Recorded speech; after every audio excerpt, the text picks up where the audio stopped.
1980 science fiction has all of those elements that make greatness in cinema and storytelling. It changed everything, and I loved it. We felt so creative. The whole audience for science fiction came alive. I was the ultimate tough guy. What a great concept. Badass, sci-fi. Yeah! I'll be back. Nostalgia connects us with our imagination. That's one of the joys of cinema. It's the positiveness that made for repeat viewing. Surpasses our brains and goes straight to our heart. Can't we go back to what I grew up with, which is the beauty of sci-fi and imagination?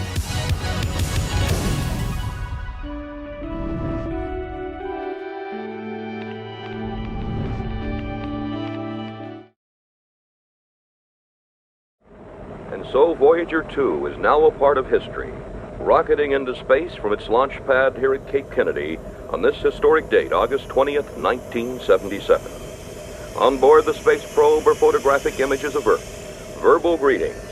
Voyager 2 is our invitation to other intelligent species in the universe.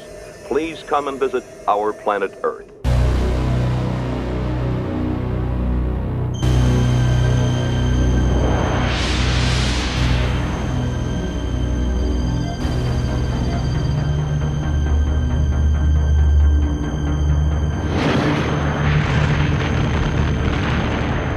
Point of impact, northern Wisconsin, someplace up by Chemagawin Bay.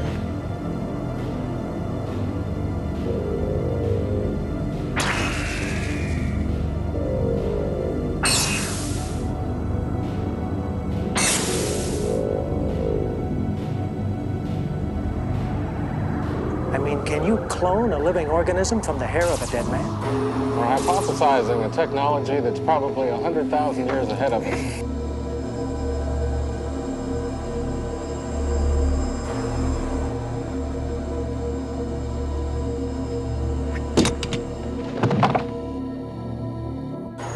You're not Scott.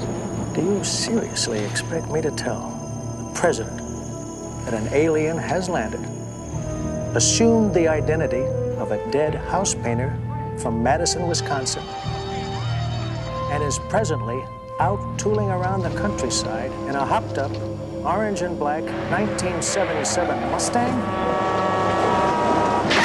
What the hell's going on here? I'm being kidnapped! Greetings. That man, Scott Hayden, died last April. He's dead and buried. That's verified. I mean you no harm, Jenny Hayden. Think of what it would mean to talk to a being from a civilization like that. Think of what we could learn. Take it easy. Up yours. You're not from around here, are you? When the sun appears mid-sky 3 more times, I must be at Arizona. What happens if you don't get there in time? Then I will die.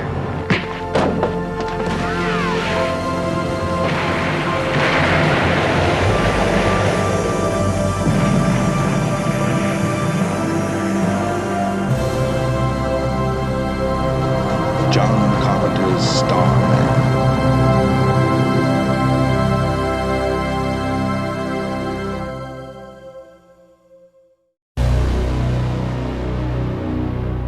Starman arrived on the big screen in December of 1984 in the USA and made its way to the UK in May the following year.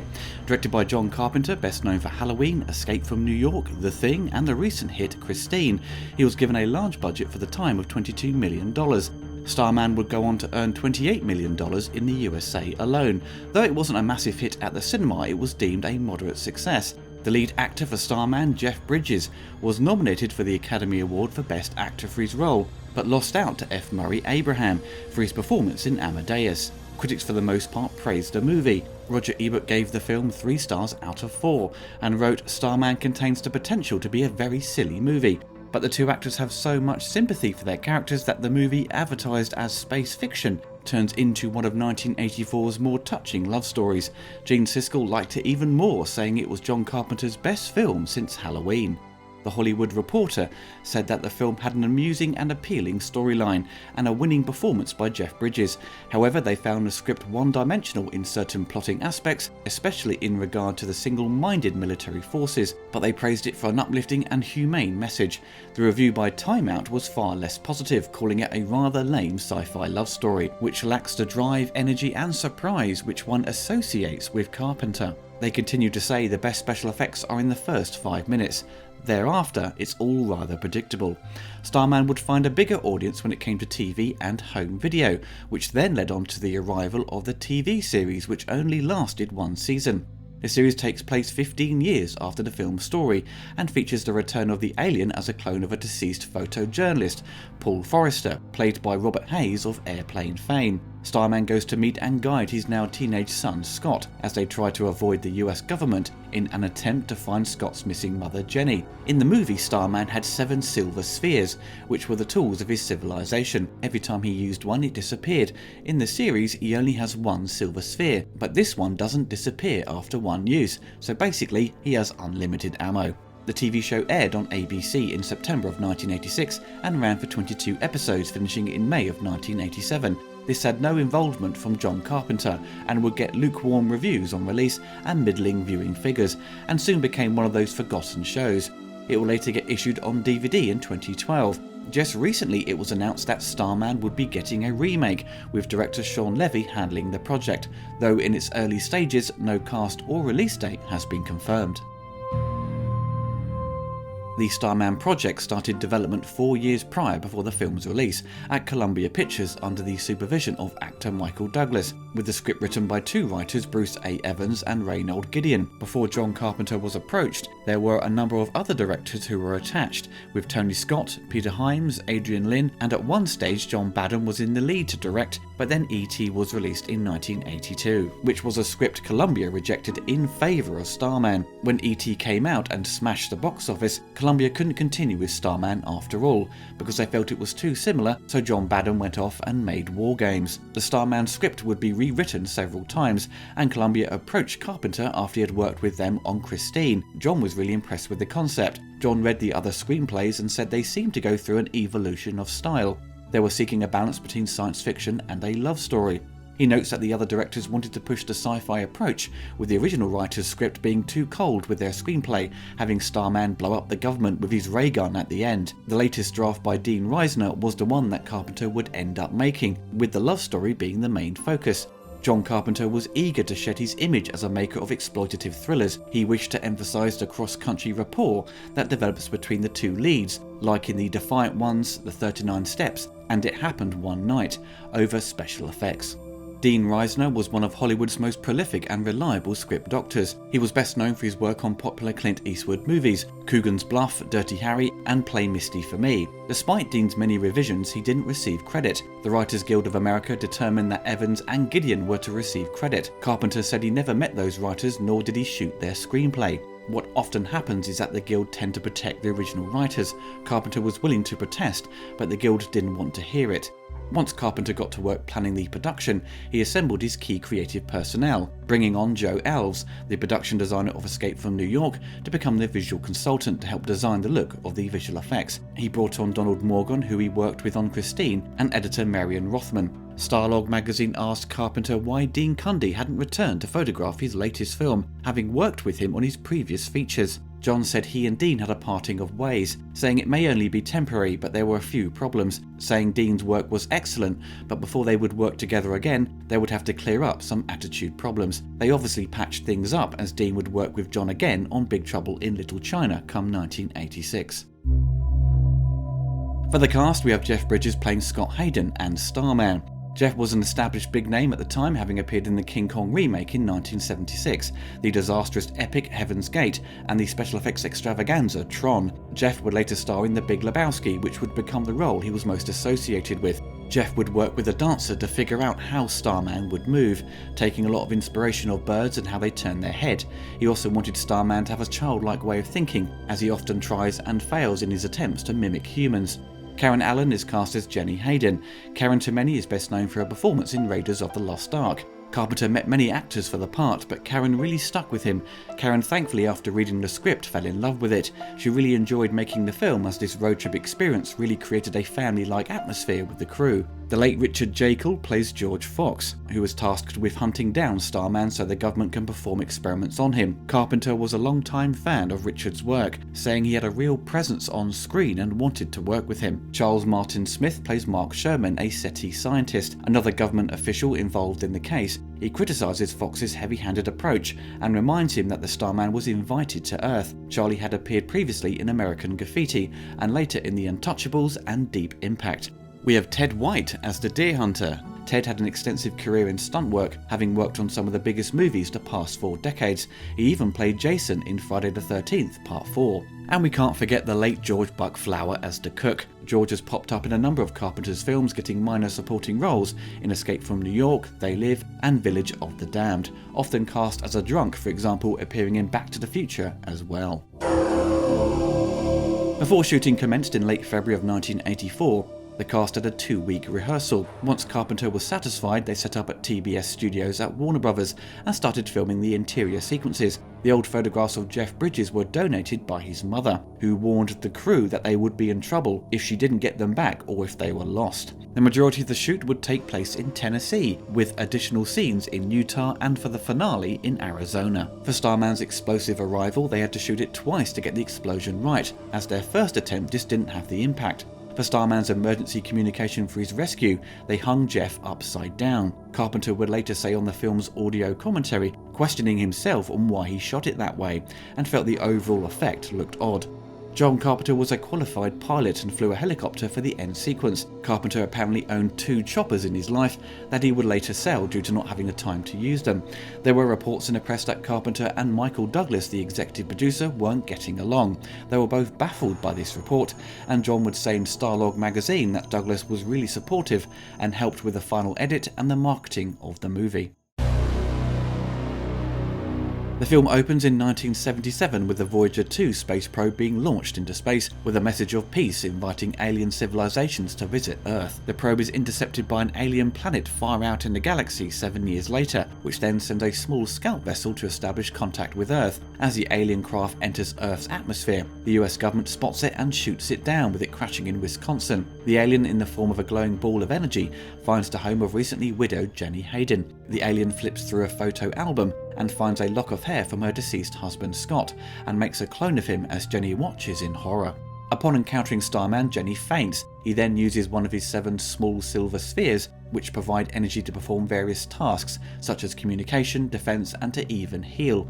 He uses the first one to send a message to his people stating that Earth is hostile, and his spacecraft has been destroyed. He arranges to rendezvous with them in 3 days' time. He takes the second sphere to create a holographic map of the United States, coercing Jenny into taking him to the rendezvous point in Arizona.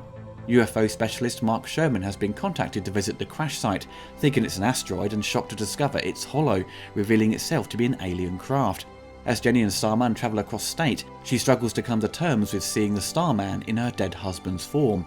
Starman tries to bond with her, having a basic understanding of English, despite her attempts to escape. As their relationship strengthens, he reveals that if he doesn't make it to Arizona on time, he will die, and the government are closing in. The visual effects for Starman would be handled by George Lucas's company ILM, with the film incorporating miniatures, opticals, animatronics, and matte paintings. The function of the effects was to be very different from, say, Star Wars and Star Trek. The visual effects, while appearing believable, must never overwhelm the love story. When ILM started work on the production, they discovered a lot of the designs had already been created by Carpenter's team, which was uncommon as the ILM art directors would take on this role, which created some problems for the effects company. FX supervisor Bruce Nicholson said, "We didn't really design the look. We modified some stuff they had, but John Carpenter had a fairly definite ideas about certain things. This would cause some issues, as the design of Starman's world and the spaceships were reflective, making it difficult to sell the illusion, as it would reveal the lighting or camera in its reflective surface, so it caused ILM to opt for a stylized look. It didn't have to look absolutely real in ILM's eyes, but they wanted it to look stylized and beautiful enough so that the audience would be fascinated by it. though strangely in the film and how it's edited, it's like the planet is right next to Earth, as we see the Starman spaceship leave the frame and enter the next shot when it's arriving near Earth. That is one fast spaceship. Starman's scout ship would also be problematic. They tried photographing metallic surfaces, but nothing seemed to work, so they figured out by painting it black and reflecting what they wanted onto it was the best way to get the results needed. In Starlog magazine, they explore its visual effects, and one page was dedicated to the miniature of the train that appears in 2 shots in the movie, with a long shot and a close-up as it heads into Las Vegas. Despite only seeing the train for a limited amount of time, it's a very impressive sequence that you would think was shot for real. For the transformation of Starman into Scott, they had 3 special effects artists work on each section of seeing him grow into a man.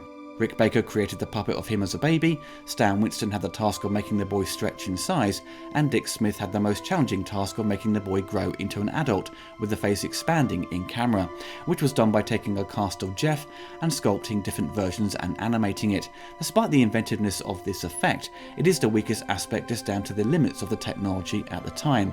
I think the visual effects have stood up really well. The arrival of the giant starship is an incredibly ambitious sequence.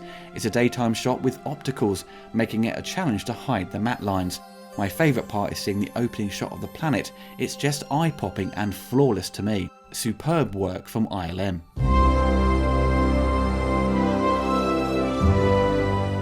The late composer, musician and rock and roll producer Jack Nitzsche composed a score to Starman. This was also one of the few films director John Carpenter did not score, even though the music takes on a familiar sound to what Carpenter composed during this decade. Jack Nitzsche was at the time at the height of his film music career, having already written the music for An Officer and a Gentleman, One Flew Over the Cuckoo's Nest, and would later work on The Jewel of the Nile and Stand By Me. The score is primarily electronic with added effects, in particular a 4-note pulse that represents Starman. Jack creates a beautiful melody, and the main theme has arrangements throughout to capture the sense of wonder beyond the stars, and builds upon it to add this deep emotional theme that captures Jenny's loss and eventual love for Starman. The Starman soundtrack hit LP in 1984 and was later reissued on CD in 1990. It contains only about 33 minutes of music, with the tracks out of order. For example, for the scene where Jenny is shot, it's the first track on the CD and not the main theme. The album also contains a rendition of All I Have to Do Is Dream, performed by Jeff and Karen, which would be filmed for a music video. The score has never been expanded or put back into print, so if you want to track it down, you'll have to get it on eBay, and thankfully it still sells for a reasonable price. The score is wonderfully composed. It's got the heart and warmth that captures the tone of the movie, but also darker elements of the government threat that looms over the horizon. The main theme is very memorable and is skillfully woven into the score and is played out in full gusto, with an epic finish when Starman leaves.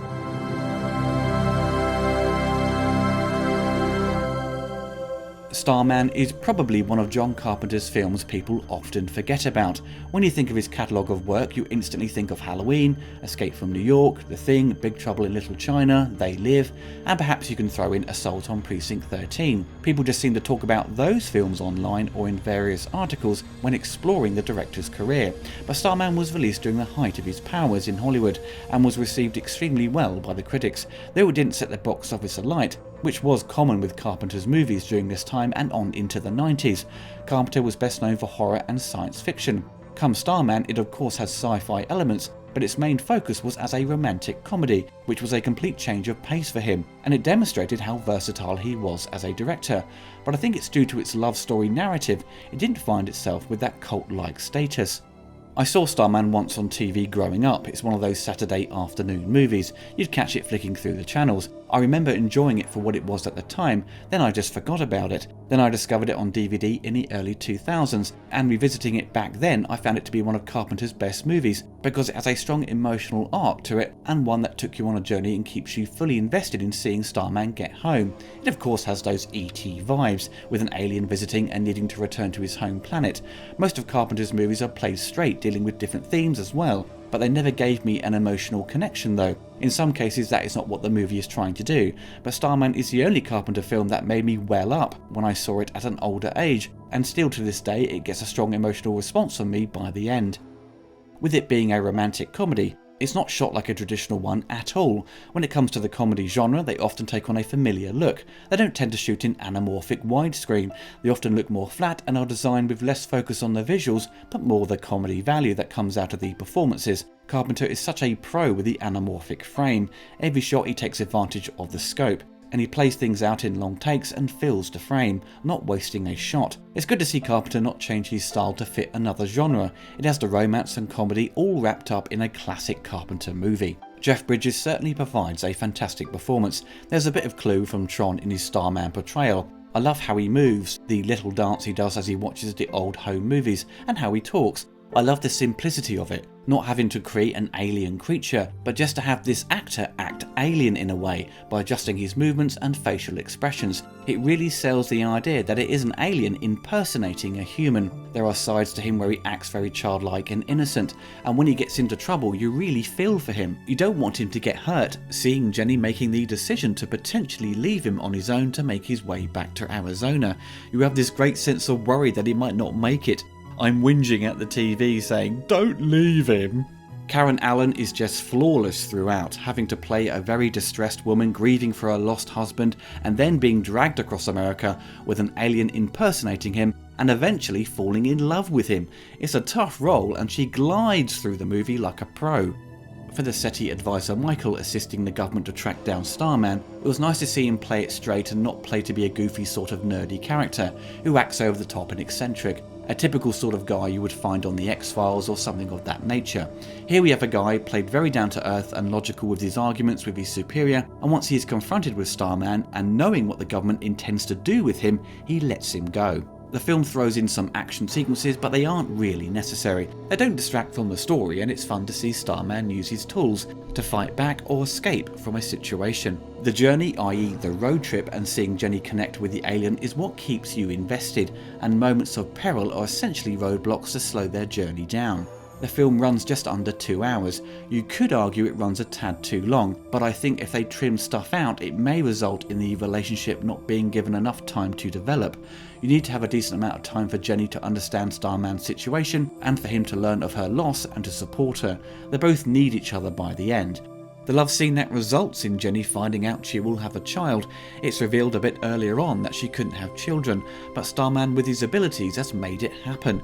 It's good they add the line that Starman offers her a choice if she wants to keep it, and of course she does, and it's a perfect gift for her before he has to leave. It is a fantastic film. That was a great change of pace for Carpenter, and it's a shame he didn't really do anything like this again, with him returning to more of his traditional output.